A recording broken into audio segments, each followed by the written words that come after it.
Dekabr ayı olsa da günəş yolumuza işıq saçır bu səhər. Yolumuzu Salyanın Çadırlı kəndinə salırıq. Hekayəmizin qəhrəmanı ibtidai sinif müəllimi Nigar Bağırovadır. Hər səhər olduğu kimi bu gün də Ucqar kəndə dərs deməyə gedir. Şagirdləri onu elə məktəbin həyətində qarşılayır. Salyan şəhərində kilometrlərcə uzaq olan Çadırlı kənd ümumi orta məktəbində 300-dən çox şagird oxuyur. Onların təlim-tərbiyəsi ilə onlarla müəllim məşğuldur. Nigar Bağırova da həmin müəllimlərdəndir. Müəllimlərin işə qəbulu imtahanında yüksək nəticə toplayan Nigar müəllimə xüsusilə Ucqar kəndi seçib. Belə uğurlu müəllimlər heç də diqqətdən kənarda qalmır.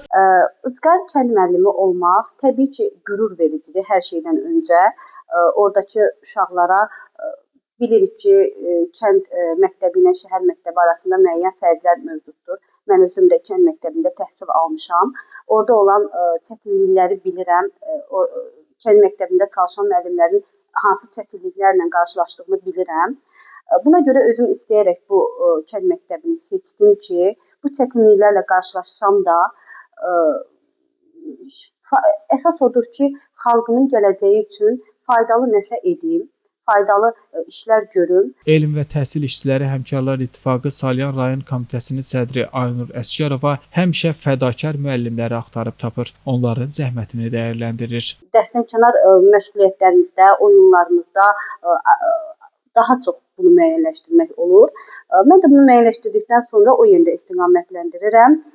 O yönə doğru onları nizamlayıram. Bu dəfə digər bir hekayəni dinləmək üçün yol alırıq Salyanın Qarabağlı kəndinə. Qarabağlı kənd 2 nömrəli tam orta məktəbinin riyaziyyat müəllimi Tural Fərəcov universitetə 15 yaşında daxil olub. 20 yaşında riyaziyyat müəllimi kimi çalışıb, valideynləri və riyaziyyatçı olduğundan bu ixtisası sevərək seçib. Tural Fərəcov hazırda Respublika Fəll Olimpiyadasında şagird hazırlayan uğurlu müəllimlərdəndir. Respublika Fənn Olimpiyadasına hazırlaşdırdığı şagirdlər isə şagirdlərin ikisi elə öz övladıdır. Onlardan biri Abel Fərəcov bu olimpiyadada riyaziyyat üzrə qalib olaraq birinci yerə çıxıb və hazırda Ada Universitetində oxuyur. Tural müəllim deyir ki, insan uğur əldə etmək üçün səylə çalışmalıdır. Gözəl bir hissi, yəni həm müəllim olaraq, həm də övladın olaraq olimpiyadaya qalib yetişdirmək.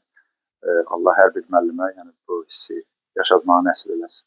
Müəllimin işığı həmişə parlaqdır. İstər ucqar kəndlərdə, istər yaxın şəhərlərdə. Ən əsası o işığı tutmaq, o işıqla yaşamaqdır. Qurban Vidadoğlu, Səmir Şahlaroğlu, Həcər Həsənova bugün informasiya proqramı üçün.